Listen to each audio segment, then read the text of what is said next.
Good afternoon to everyone. I'm Dr. Renee Dorn, Director of Alumni Relations for the Graduate School of Education and Psychology, and I would like to welcome you to our third installment of JAMI Online. For those of you who joined us on April 22nd and May 6th for the first and second JAMI sessions, welcome back. And if this is your first time joining us, then welcome to the JAMI session.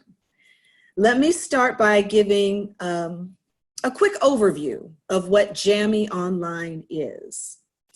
JAMI is a Swahili term for community, and the JAMI Online community is designed to provide up-to-date insight on career trends in education and psychology, while building a professional network of students, alumni, and industry leaders, and providing a virtual opportunity for our students and alumni to connect with more established alumni and leaders in various fields.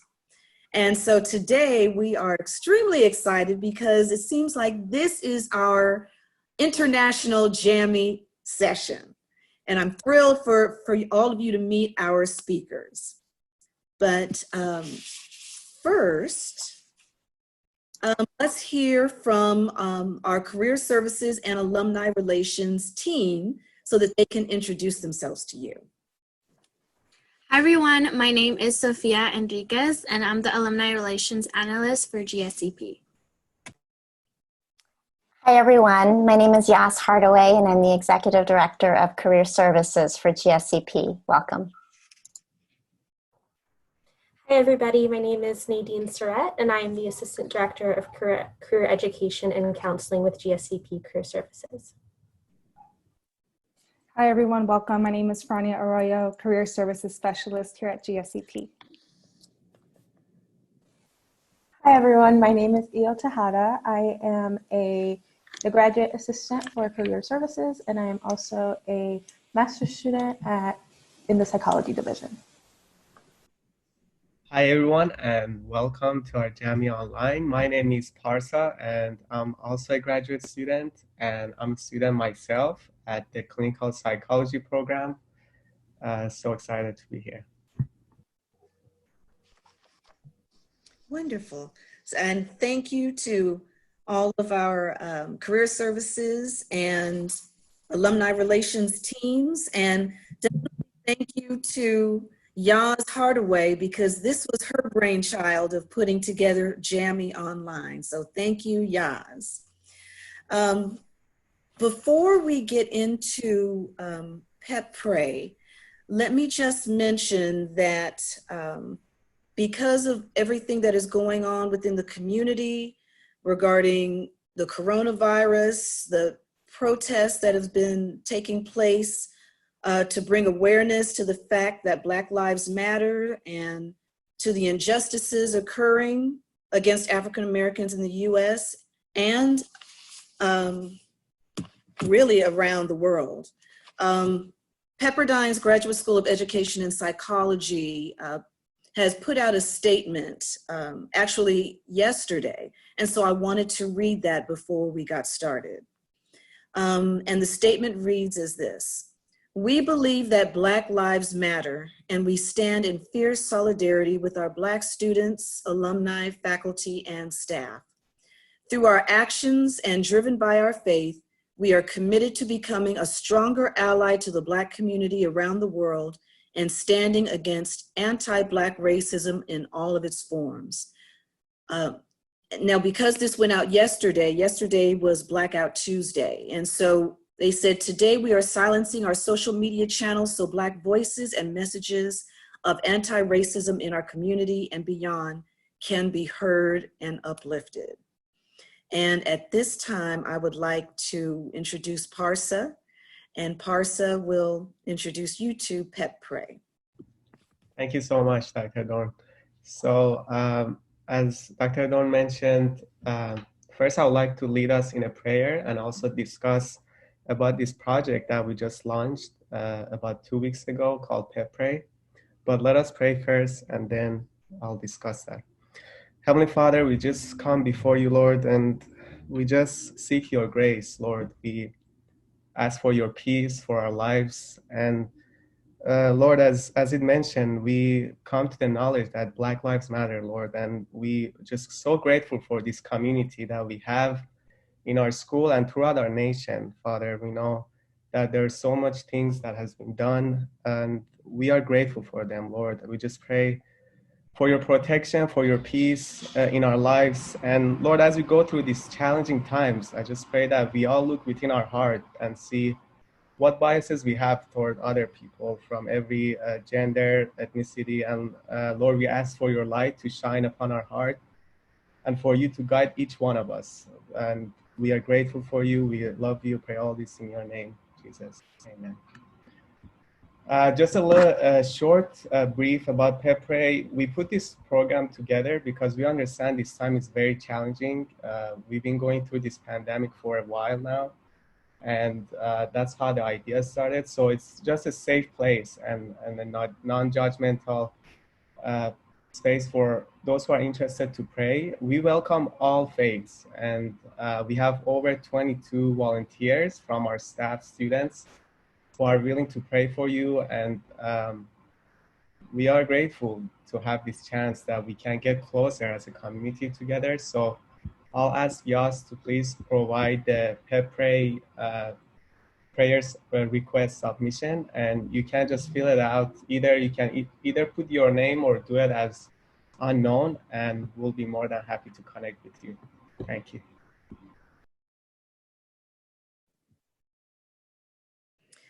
Thank you, Parsa. And so moving right along, we're going to look at today's outcomes. So what do we want you to get out of what will be presented today regarding the speakers and the presentations?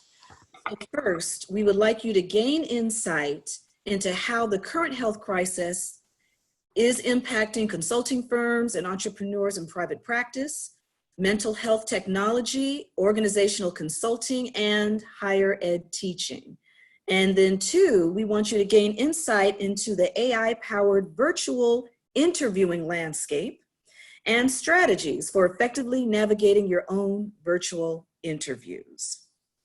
So at this time, I would like for our guest speakers for our panel to turn on their videos and unmute themselves.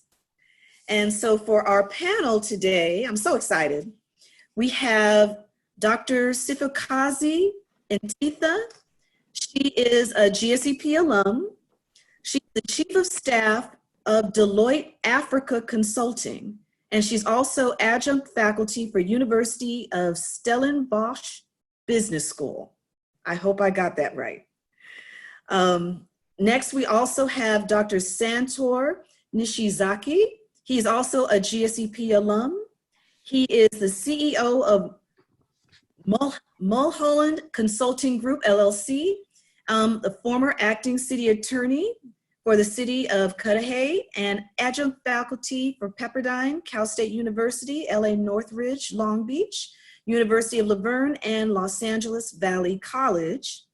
And we also have Dr. Uzge, okay, I'm going to mess this up a little bit, but bear with me. Dr. Uzge Guverchinchi.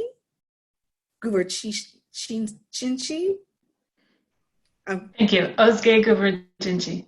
Guverchinchi, okay, thank you. She is also a GSEP alum, a licensed marriage and family therapist, has a private practice, and a clinical coordinator with Shields for Families. So thank you so much for joining us.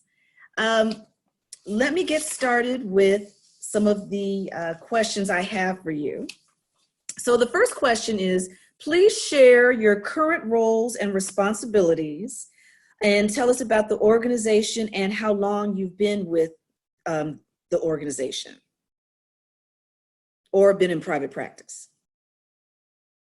So Sifakazi, you can go first. Sure, I can go first. Yeah, so I'm Sifakazi, and I call myself a leadership and Africa enthusiast who actually just belongs to the world. And currently, I am serving in the executive office of Deloitte Africa Consulting as the chief of staff, and our headquarters is in Johannesburg, South Africa. And mainly my job involves realizing and operationalizing our purpose, our desired culture, and various aspects of our strategy. It's also holding people accountable and integrating different parts of our business so that they integrate and speak to each other. And that keeps me very busy. In addition to that, just supporting our senior leadership in this journey as well of making an impact that matters as Deloitte. Wonderful. Thank you. Thank you. Santor, you're next. Hi, everybody. Up until recently, I was a city manager over in Southeast LA, which is essentially kind of like the CEO of a city. They execute the day-to-day operations of a city where the council creates the policy. So previously I worked so I started my consulting firm about 3.5 years ago, and I've done consulting with the Air Force and other types of agencies and also the private sector on leadership development, generational differences. So when I was at Pepperdine, I wrote my dissertation on millennial work environment preferences. And I'm currently writing a book on how to work with Gen Z, as well as a how-to guide for first-time leaders. So yeah, that's pretty much, and then I teach in the doctorate program here at Pepperdine and a couple other places. Thank you. Thank you. Thank you. Uske, your turn. Hi. My name is Dr. Ozge Guberdinji. Very happy to be speaking to all of you today. I am a psychologist and marriage and family therapist in private practice in West LA and currently online as well. I specialize in treating children and young adults suffering from trauma and stressor-related disorders, as well as depression and anxiety in my private practice. I'm also the clinical coordinator of the adult mental health program of a nonprofit organization called Shields for Families. There, I provide training and supervision to associate therapists, and I've been involved with that organization for over 10 years. I'm also adjunct faculty at Pacific Oaks College. I'm teaching at the MFT program there, courses such as immigration, trauma, and practicum, and research. Wonderful. Thank you. Thank you. Ozge, you know what? Since you just got through speaking, let me go ahead and ask the next question that all three of you, I want you to answer. So, being in the roles that you have, working with different companies, working with students, because all of you are professors, what changes have you observed since you have been in these roles, especially since we've had this pandemic taking place? And I'm even going to add the unrest that we've been experiencing regarding Black Lives Matter and all of that. Mm-hmm. Can you tell me what changes that you've noticed and how that has impacted what you're doing in your work? Yes, so since the initial stages of COVID-19, we've quickly transitioned to working from home, and I started continuing all of my roles virtually very quickly. So therapy, of course, we had to transition to teletherapy through video conferencing, which took some getting used to, both for me and my clients. Because you see, when we meet at the office, there's this safe place that's created for clients, and they can speak about anything, in a way, leave those things at the office with me and leave to be picked up when they return the next week. So when we started doing Zoom sessions, for example, we had to find another way to create some comfort and feeling of safety in this kind of meeting each other. So I saw some of what their home looked like. They saw some of mine. It really changed the dynamic, and this is something that we had to process. And with my role as a clinical coordinator as well, we began online supervision for our associate therapists very quickly. All of our meetings and trainings are now online. And we have to figure out things very quickly. For example, things we've never considered before, like whether our consent forms are fillable, or video conferencing services that we have to purchase, and whether they're HIPAA compliant, etc. But we worked that out pretty quickly, and we were able to safely transition very, very quickly. Oh, that's good. That's wonderful. That's wonderful. Santor, what about you?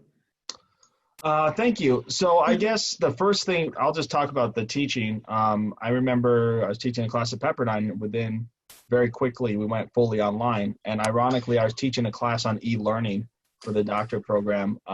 So I said, this is a real life case study on how to implement this, right? If you're going to be teaching online. So a lot of it was having an agenda going into the class. So it's not just a free for all. And then learning how to use Zoom. So I like to say I've been using Zoom before it was cool. So I've been using Zoom for the last couple of years. And I've been teaching online for the last few years as well. And having more just hangout times, right? Or more classes and being more available. So that's what I've been trying to do, is to have a little bit more empathy and compassion, just more than I'm required to, right? So just having a lot of the students were saying they looked forward just to, not because everybody's stuck at home, right? To be able to communicate and talk with folks. And I always have my camera on. Some people don't like to have the camera on, but I don't make it mandatory. But there's a lot of fun backgrounds we can have, right? So you could do as teachers, right? Everyone choose a different fun background that's appropriate, right? Right. So that's something that we could do. And then just from the workplace, just making sure, I think a lot of it as the way we look at work is it's not always a physical place, right? And I don't know how much this is going to change, and we could talk about that later, but work is, I've always felt comfortable working from home, but all of a sudden we're thrust into the situation where you do have your kids running around in the background, right? So having empathy and compassion for that's important as well. And it's going to be interesting to see when people start going back to work. You've seen in Silicon Valley, a lot of folks are just saying, hey, you're virtual forever if you want, right? So I think the workplace is going to be flipped upside down. Right, I agree with you. I absolutely agree. Sifakazi, what about you? What's going on with Deloitte and even with your teaching in regards to what's going on with the pandemic and even the unrest that's being seen here from all over the world? Right. I mean, I spent a lot of my time the last couple of months with Deloitte, and quite recently, it's been very interesting to see the topic of well-being becoming important in executive meetings now, and how the human has been put right back at the center of business, because the challenges we're experiencing are quite personal and are quite related to our health, which is something that sometimes we could say, but when confronted and with an actual pandemic, it really shakes the system. So there has been sort of an acknowledgement of collective trauma that is shared, but also sort of balancing that with the competing priorities of keeping the business going and keeping the lights on as people are readjusting, as people are trying to make sense of the next normal that is emerging. So I just noticed in my own sort of a transition into full-on remote working. So South Africa, that's not really a thing.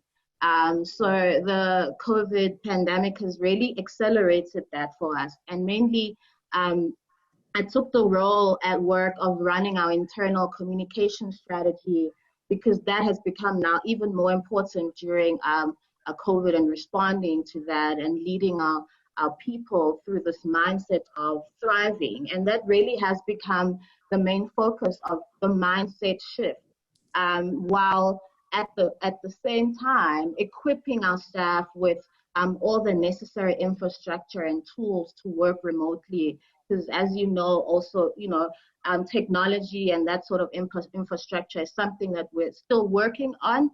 And it's been very interesting to have the business, mainly most parts of the business, working almost 100% remotely, and almost modeling that for our clients and making them feel comfortable in this emerging next normal, and continuing to be this sort of partner, strategic partner that's helping them navigate what's emerging together. So it's really put a different spin on the word partnership between the client and us as Deloitte. I'm moving away from template responses per se, which some consultancies have been famous for, and being more bespoke and personal in how we really serve our specific challenges with our specific clients as well.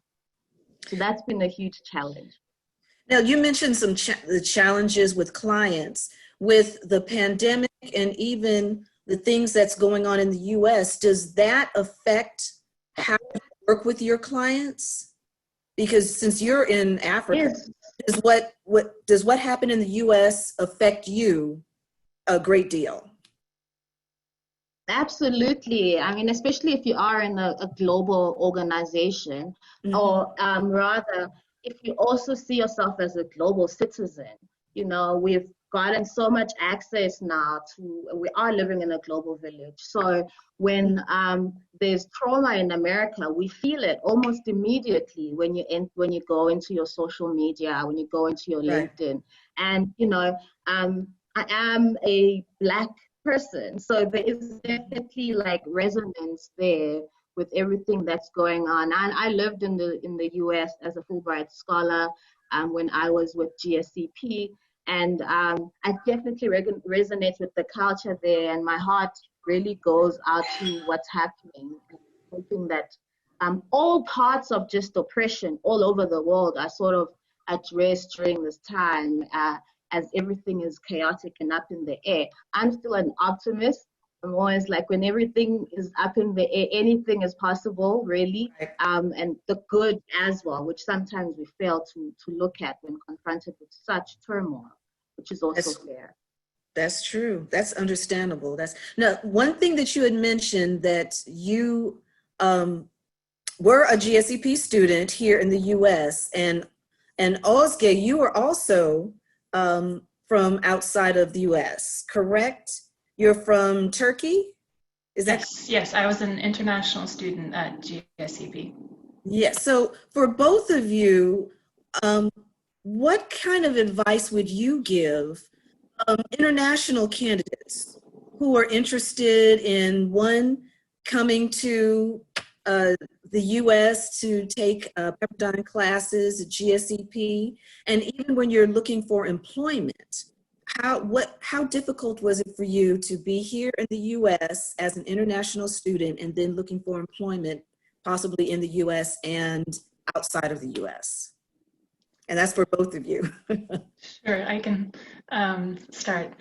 It was for me initially, of course, very difficult being from a different country, and adjusting to being an international student, not having family or friends living nearby. But it's also an extremely exciting challenge and a lot of self-growth that happens within that time, during my time at Pepperdine and later. In terms of, you asked about employment, in the short term for students seeking employment in the US, international students, I would strongly recommend applying for what's called an OPT before graduation. This is a status that allows students to work in their field for about 1 year. And Pepperdine has a wonderful office of international student services that can assist with this in the application process. So my advice there would be trying to find an employer that they might already have a relationship. For example, their practicum site might be an option if they hire. This is helpful, especially for those seeking long-term employment in the US. Right. So the employer needs to be willing to sponsor the employee for a work visa eventually. So in that stage, if the employee and employer have a relationship and a connection from having worked together in the past, and they're already familiar with their work and maybe willing to go through the extra steps of applying for their visa. So that would be my recommendation. Oh, excellent, excellent. And Sifakazi, what did you experience as an international student? I can definitely agree with the points already stated. And I think for me, what was very important even before setting out the plans and the people to talk to was having a very clear intention about my why and like what I actually wanted to do. And I mean, we know how Simon Sinek talks about start with why and find your why. I took that very literally and went through a process of just like having a clear vision board about the type of lifestyle I wanted to live holistically. Where did I want to work? Because I found myself, like, especially post my degree, quite open to so many possibilities. Here's this kid coming from South Africa and now had lived in other side of the world and could literally go anywhere. So that can also be quite overwhelming, the possibilities that could be out there. And I think this is exacerbated quite a bit with this accelerated remote working drive now, especially where, you know, the physical boundaries have really leveled down and we can think as broadly as we can. So having that strong set intention of my why and what I wanted to do was my starting point. And I definitely, even before graduating, I think a year before, started having the conversations and reaching out to people that I saw with the things that I wanted to do, or being in spaces that I wanted to be in, or solving the problems that I wanted to solve. And I started just solving them at that point. I started my own little shop where I could start consulting and exploring, experimenting. I started a lot with just using my doctoral voice or my professional voice already via LinkedIn and things like that. I had a monthly blog. So my voice was out there. I was very vulnerable with what I wanted to say. I was very active with the problems I wanted to solve, and I was very direct with the people I wanted to relate and talk to, and started those conversations quite early. And as soon as the intention was clear, it was very easy for me to then follow exactly what I wanted to follow and be quite specific in my pursuit. Wonderful. Thank you. Thank you. Santor, you had mentioned that you also do consulting. You have a company.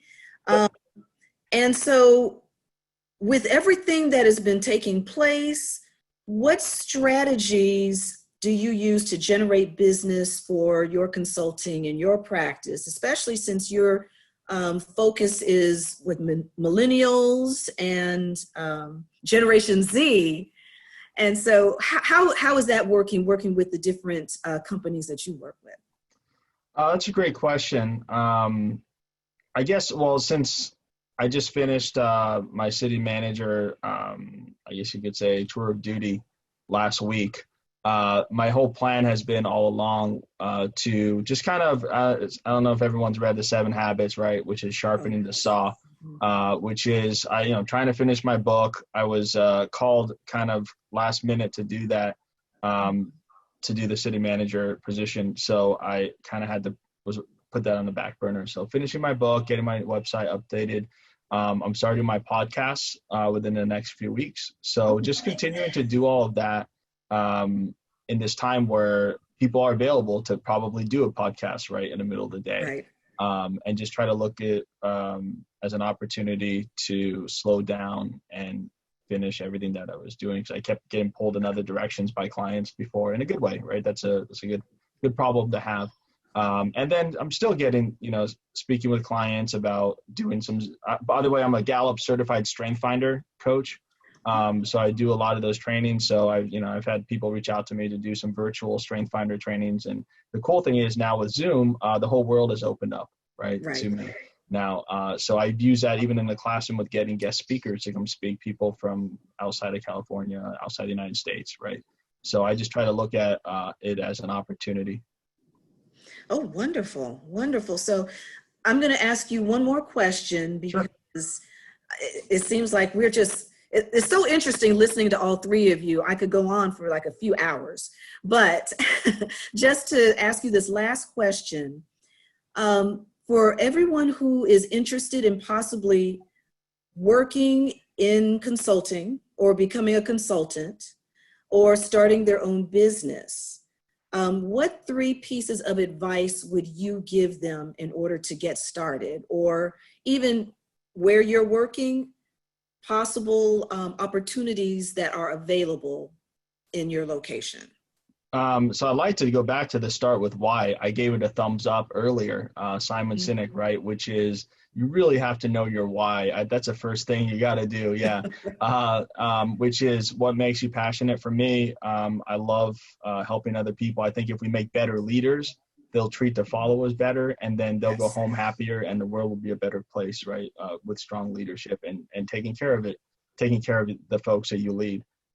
So I'd say find out what your passion is, what your why. I used to work for, I worked overseas for a Fortune 100 company that has theme parks. So you can look up my LinkedIn profile and see what that was, but that was a lot of fun. And we had a great why, which is creating happiness, right, for folks. So continuing to find, what your why is. And then are you good at it? And is there a demand for it? So you could love underwater, you could be great at underwater basket weaving, right? And you may love doing it, but if there's no market for it. So finding out right now, what's the market and how you can adapt. So that's probably some of the biggest things. And do you love it? That number one is, do you love it? And always continuing to hustle and put in the time. A lot of the times, there's a lot of consultants here on the panel. We don't always talk about the hard times, right? Where, you're just starting your business. I mean, it took me at least 1.5 years to get my business off the ground. So making sure that it's okay, right? You're not going to hit a home run every time, and just keep hustling and keep pushing, and you'll get there. And reach out to mentors and reach out to Yas. She's been tremendously helpful when I started to go into teaching. She helped redo my resume. So Pepperdine it's such a great resource, the Career Center in particular. And that wasn't a plug. I would have said that anyways. Thank you, Santor. Osgate, to answer those same questions with 3 pieces of advice. Sure. I agree with what was said about the why, and I can speak about becoming a therapist and going into the clinical field. You have to see if this is something that you really feel passionate about. I think it's important, if those who are listening right now, if they're students or recent graduates, to get different types of experience to really understand what your calling is. You might have had experience working with adults, for example, but might be hesitant to try working with children. And you might surprise yourself if you try and work in different fields and different roles. There's so many things we can do with our degree, and therapy is just one of them. Being in management, in my field, there's a lot of quality assurance people, there's a lot of managerial level workers and clinical coordinators like myself, so you can branch out after that. But knowing really, are you passionate about this? And if so, what is the field that you would like to get more experience in? And this is the time to try and see through internships and practicum to really find what speaks to you. And I would also add, doing a lot of your own work, especially if you want to become a therapist. I have seen a tremendous benefit of being a client myself and sitting in front of my therapist for years and understanding what this work is really like from the client perspective. So if you haven't done that yet, if you've been hesitant to try being in therapy, please do that to get a very well-rounded experience. Thank you. And Sifukazi, the three. Yes, I can definitely echo those points. Number one for me that I could add to the list is emphasizing the point of starting experimenting with the problems you want to solve. Don't wait for like a big sort of company to back you and to tell you it's okay to start solving these problems. Just do it. And that's how I started and got the energy going. In fact, I have a friend that keeps always supporting me in that. She says refinement comes through movement. So you just keep moving, you just keep doing, you just keep solving those problems. And number 2, don't be shy to reach out to your old networks. If there's an somewhere where you know someone, even if you don't know them that closely, just reach out in a human way, share a bit of what you've been doing and working on, and ask them about an opportunity you want to pursue and ask for their help with that. That helped me tremendously getting into Deloitte, actually. I directly sent an email to someone I knew who was senior there. I shared some articles that I had been writing, my thinking, and I had quite a clear view of what I wanted to do, which was quite different to what they had known me as doing or being good at, because I did a whole shift after my doctoral once my why was clear, which really helped. And number three, be flexible in sort of how the opportunity presents itself. Sometimes we can be so stuck on how you want it to look like, exactly what the title must be, etc. But if the why is there and you connect with the opportunity at the core level, I think the peripherals are just kind of distractions, and to keep focused on the core of what you're trying to do and not just the title or the level and that sort of thing. Because I realized things change quite a bit, and we need to almost reframe our perspectives when opportunities come in. Sometimes to see a challenge as an opportunity, a beautiful opportunity to have. Thank you. Thank you to all three of you for everything that you told us and the advice and wisdom that you gave to everyone listening. Yaz, do you have any questions from the audience? Thank you. Thank you very much. I thought I would pose just one question just for the sake of time, but I made note of the other questions that came up so that we can follow up with the participants afterwards. So one question was, do you have any advice for how pre-licensed therapists can help now?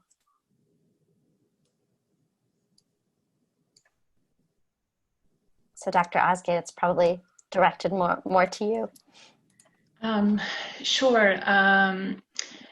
Pre-licensed therapists, in order to help in a clinical capacity right now, need to be part of either an organization or paired with a supervisor. So if they are in a place where they have supervision or they're part of an organization, they can help by connecting with people who need a lot of support right now. I think we're going through a lot of stressful times with some social crisis, economic crisis, and people are, spending a lot of time home, glued to their computers and phones. So they are in need of a lot of therapeutic help and support. Although pre-licensed therapists do need to be part of a supported organization. So I would recommend that they can reach out to private practice supervisors and see if they're able to connect with them and work under their license or under their capacity. Great, thank you so much. And there were a few other questions, and I made note of who asked those. So if it's okay, we'll follow up with the panelists afterwards, and I'll make sure that I get back to you with the response to your question as well. So Renee, if you want to close out the panel, and then we'll transition to the next. Sure, absolutely. Thank you to our panelists. Everything that you said was wonderful. And like I said, we could go on for hours just discussing everything that each one of you have been involved with and your experience and your background. But we want to thank you. So at this time, if you could turn off your videos, and we'll move on to the next with Yaz and Dina. Great, thank you, Renee. Thank you again to our panelists for just taking the time, volunteering your time to be with us today and sharing your expertise. Now I have the pleasure of introducing Dina Taylor. Dina is Vice President of Solution Architecture with HireVue, and HireVue is an AI-powered interviewing platform. So Dina, when you're ready, if you'd like to come on board and tell us a little bit about how AI is utilized in these new platforms for providing virtual interviews, and also maybe some advice to help our participants prepare for virtual interviews. Absolutely. I am happy to. And thank you for having me today. And I am delighted to have the opportunity to share more. Most of my presentations and conversations are with customers and the employers. And so it is a delight and a refresh to be able to have discussions here. So a little bit about HireVue. We've been around for about 15 years, and it didn't start off as AI. It started off as video interviewing.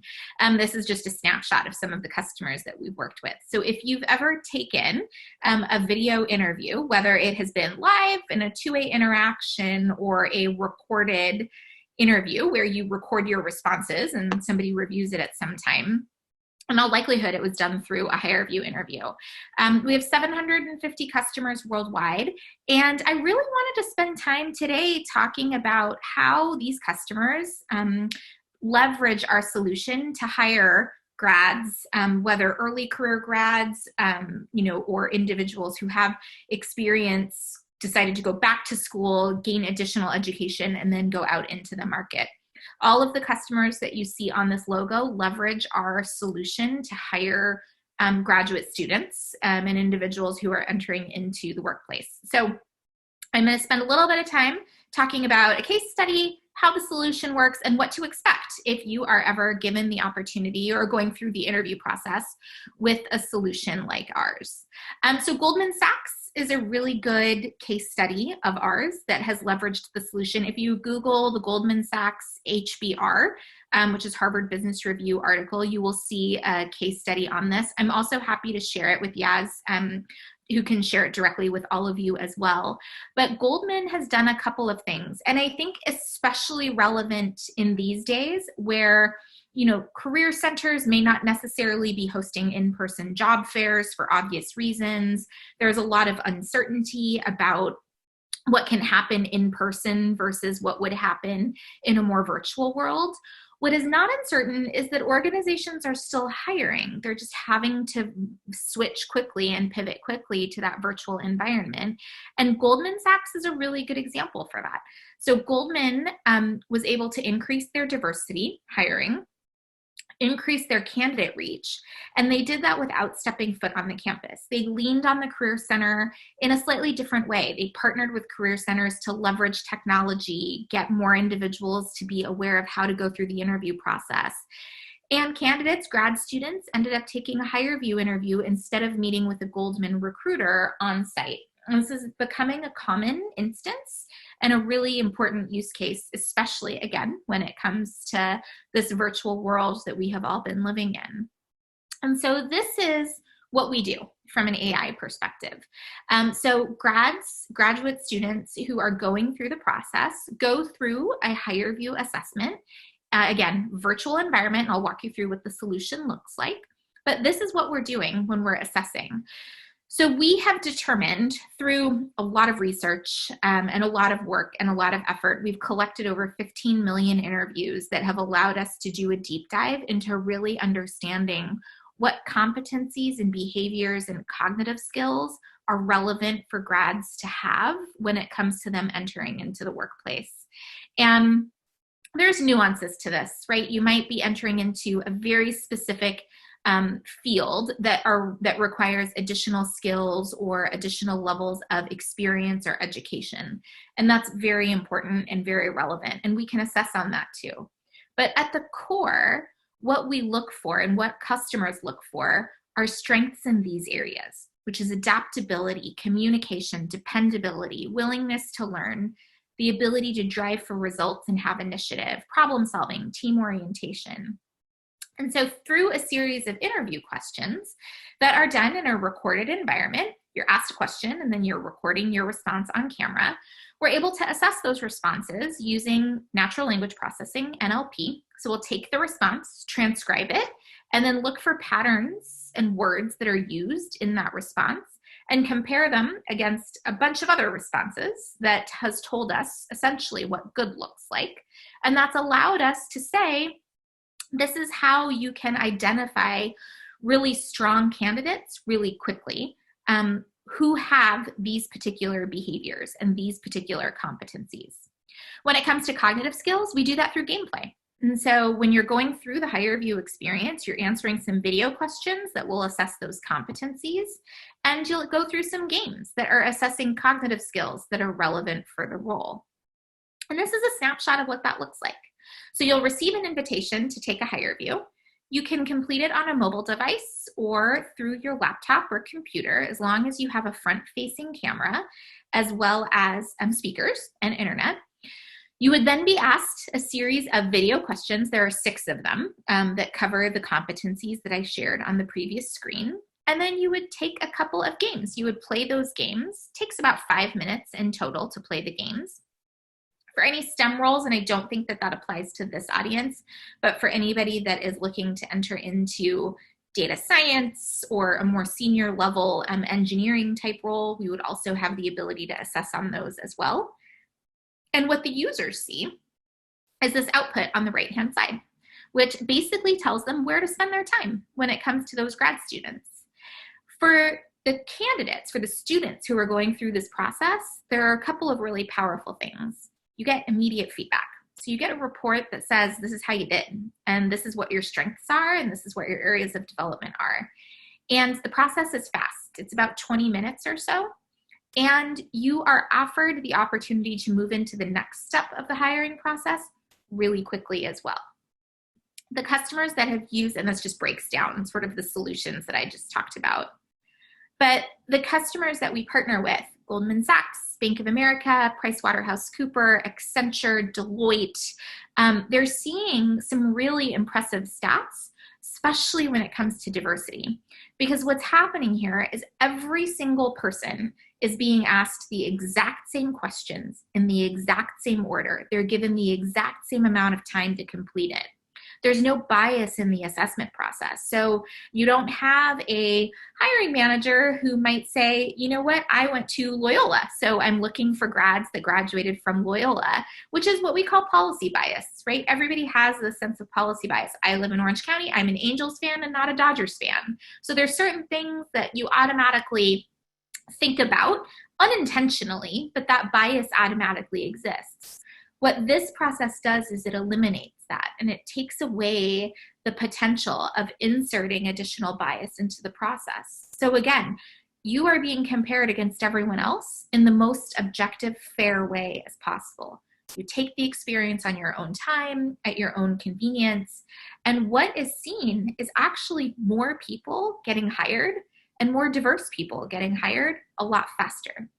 And especially in this market, when there is so much uncertainty about companies hiring and what that looks like and how fast they'll move, we're very passionate about getting together with our customers to do this as quickly as possible.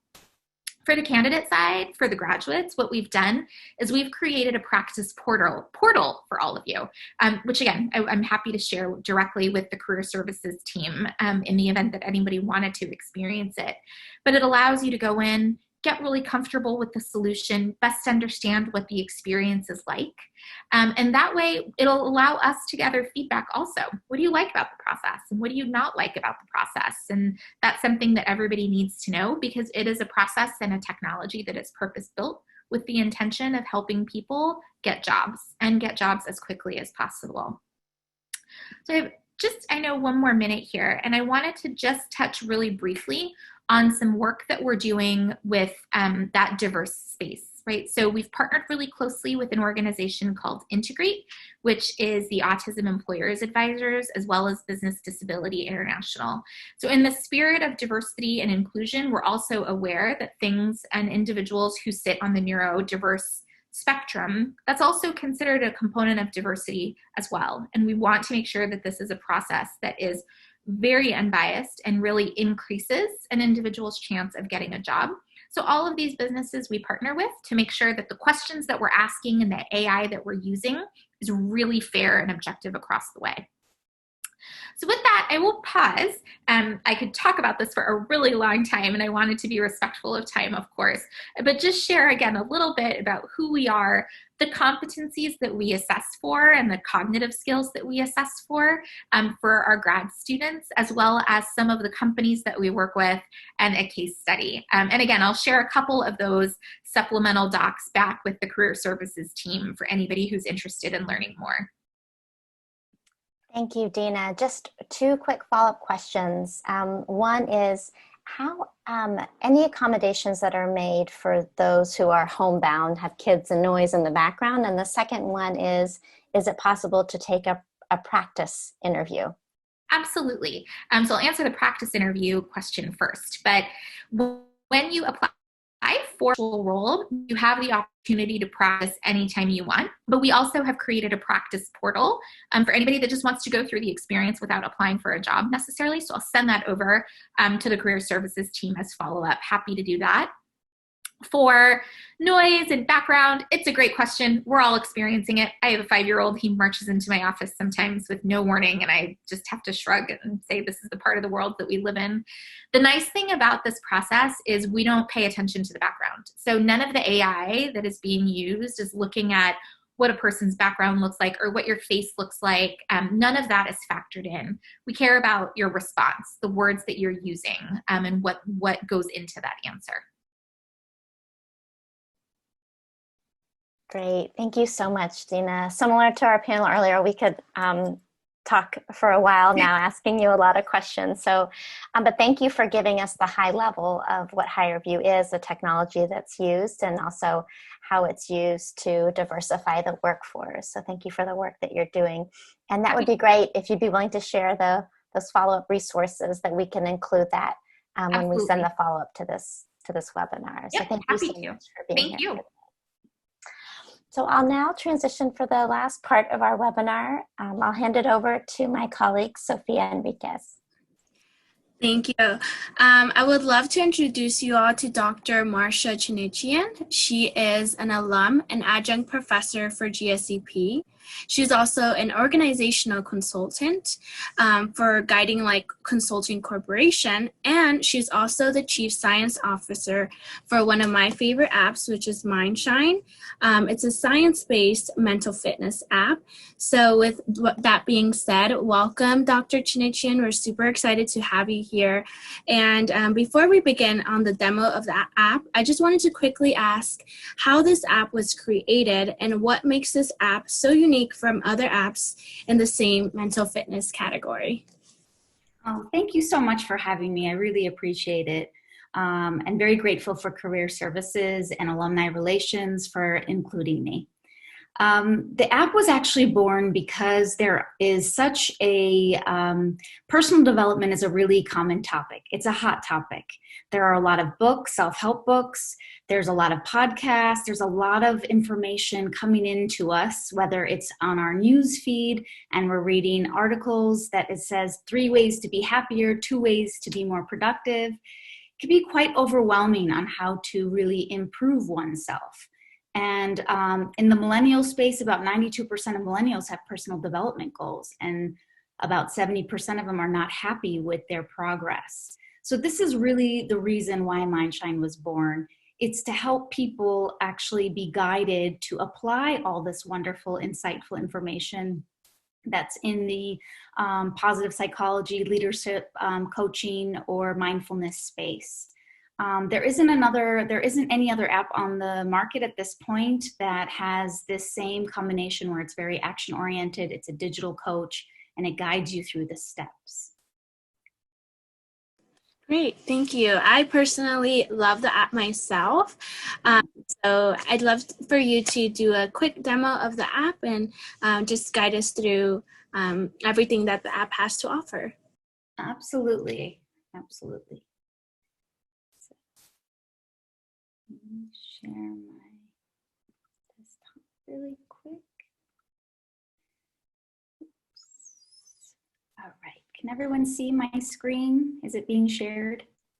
Yes. Excellent, great. All right, so like I mentioned, we're an app that is located in the Apple Store and in Google Play Store, and it's a digital coach for a healthy mind. I mentioned a little bit about how personal development is a really hot topic. Blinkist is an app that you can speed read books. And last year, the 5 topics people read most was on personal development, health and wellness, technology, innovation, and science. So there's definitely a space and a desire on personal development.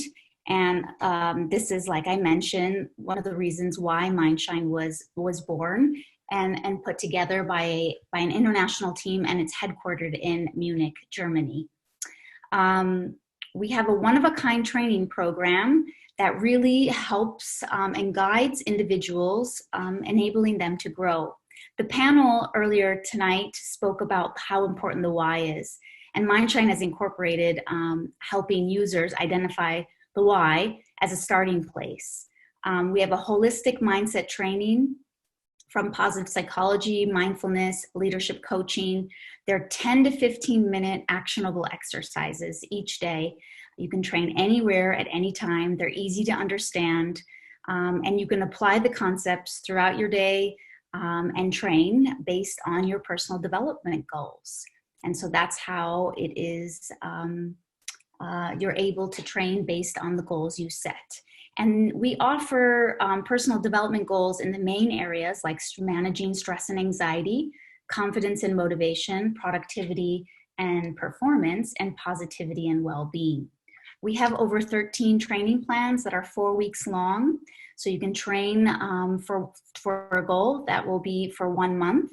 And we have 152 single exercises to address as feelings come up. So we have single exercises and we have month-long training plans, and we have new content coming online each month. Really, the concept and the science behind it is it takes 21 to 61 days to form a healthy habit or a new habit. And so you train for a month at least in order to start building and forming healthier habits. And you continue to train until you start applying the insights quite naturally. Mindshine has been given a lot of love, which we're very grateful for. We have over 1,000 app reviews averaging at 4.7 out of 5. We were recognized by Google on International Women's Day this year for an app that helps empowering women. And also Apple recognized us as a new app that they love. We have over 100,000 downloads with zero marketing dollars. And we're quite proud of our initial start. I would like to also talk about what was mentioned a little bit before, that there's a lot of organizations and companies that are really thinking about well-being after this pandemic crisis and all that's going on in our current climate all around the world. And so we've really began partnering with companies and organizations to offer Mindshine app and Mindshine live sessions virtually to employees or to members. We have clients and partnerships with WeWork, Soho House, SAP, to name a few. And strong brands are really seeking to connect beyond their core products and services. And I think this is one of the silver linings and the best thing that we can walk away with for this really uncertain and challenging times for many of us. So sometimes a few steps back gets us redirected to move forward in a better way. So partnerships, we also offer exclusive Mindshine live sessions where we bring the exercises that are in the app alive, and a live session to engage users on how to use these mental fitness tips, how to actually apply them into your life in order to reach goals and to improve well-being and to reach a healthier mindset. So just to kind of round out, Mindshine, our app and our website is www.mindshine.app, and we are in the Google Store and the Apple Store. We're available in English and German language, hoping to have more languages in the future. And I would love to take any questions if there's any. Yes, so we do have a question. You mentioned there was 100,000 downloads with zero marketing dollars spent. A member from our audience is just curious how Mindshine was able to gain visibility in such a crowded space. It's true. It's such a crowded space, but also a very desired space. So when things are really desired and there's a need that we mentioned actually in the panel, it's a really good time. Timing has a really big part of it. So I think that was one part of it. The other part was we're also a team of executive coaches, psychologists, people from the physical fitness world that built very popular physical fitness apps. One was called Freeletics. So there was a large reach and network of professionals that we were able to just come in as a team, as an international team, and start with. And we got some great traction, and we got some really great recognition from Apple and Google. And recognition from Apple and Google really does increase your downloads once they start seeing high reviews and a strong user base, an organic user base, I should say. Yeah, I personally love the app because I think it's very user-friendly. One of my favorite trainings is Worry Less. Do you have any training plans that you would recommend for first-time downloaders? Absolutely. My favorite is Emotional Intelligence. It's based on the concepts of cognitive behavioral therapy, of how our thoughts affect how we feel, and how we feel affect what we do or influence what we do. And that's one of my favorite training plans. And of course, I can't just leave it there. I have a second favorite training plan on self-compassion and self-love, based on Dr. Kristen Neff's research, a world-renowned self-compassion and loving kindness researcher. And we've built exercises off of her research. And self-compassion really, for all of us, at some times, this is something that I think I can't preach enough. It's the root of many things. It's really easy to have an inner self-critic, and Love Thyself would be my second favorite training plan. Great. Thank you so much for sharing your time and wisdom, Dr. Chinichian. We absolutely loved having you here, and I'd love to take it back to Yas, who is going to close off our Jammy session. Thank you. Thank you. Great. Yes, thank you again, Marcia. You not only provide such a great example about how your degree can be applied in really creative ways, but also your resource is so timely right now, given where we are in our society. So thank you for sharing.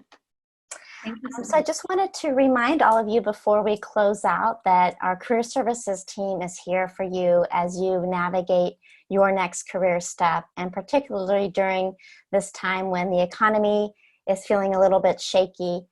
Please know that we have team members that are here to help you really strengthen your self-marketing approach so that you are truly competitive in today's market.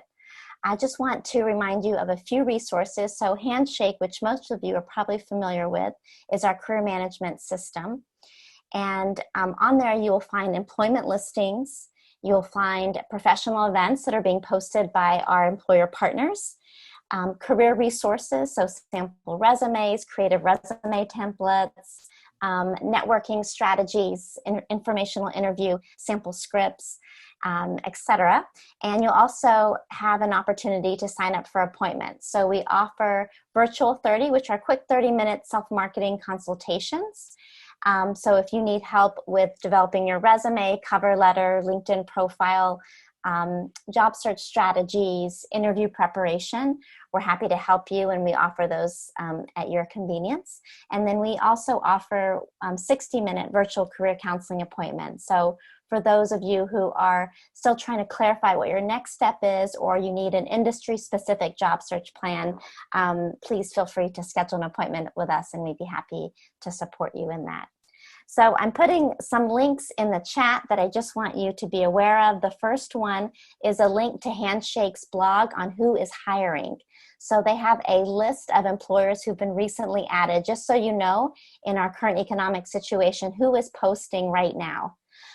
We also have another link by grad leaders who also provides the same information. You can search by geographic area. So just wanted to make sure that you are aware of those two resources. If you missed our first two Jammy sessions, and if you want to rewatch the recording to this session, you will have access to our Jammy online drive. So you can see in the chat a link to our drive. And in the drive, we not only have our recordings, but we also have a resource guide with the resources that we've shared over the last 3 sessions, so that you have access to those as well. And then don't miss our final Jammy session. So July 1st will be the grand finale, and we will have alumni recruiters here to share the inside scoop on what's happening now in the job market, how the recruiting landscape has shifted, and then advice for current job seekers who are navigating this market. So make sure that you mark your calendars, and you'll be receiving notifications from Handshake, and Pep Connect will also be posting this event as well for more information. So before we close out, I just wanted to invite all of you to please complete this short evaluation. So we actually modify each Jammy session based on your feedback. So it's a very short survey, and just gives us a sense of what worked well and what you would like to see for next time. The first 5 who complete the evaluation have an opportunity to receive free access until July to Premium JobScan account. So JobScan allows you to upload your resume, cover letter, and LinkedIn profile, upload the job postings that you're targeting, and be able to see the match rate between your self-marketing documents and the jobs that you are applying for. So it not only shows you the match rate, it gives you feedback based on the applicant tracking systems that the employer is using for posting their position. And it also tells you what keywords are missing that you may want to include in order to increase your match rate. So really great platform. So for the first 5 who submit, you will have free access to the premium account until July. So thank you once again for joining us. This is really a great opportunity to come together as a community to support and lift one another. We're thankful for our alumni and guest speakers who have volunteered their time to provide resources, words of wisdom, and encouragement during a very challenging time right now. So know that your alumni relations and career services team are here to support you. So thank you again for joining us today, and we hope to see you next time.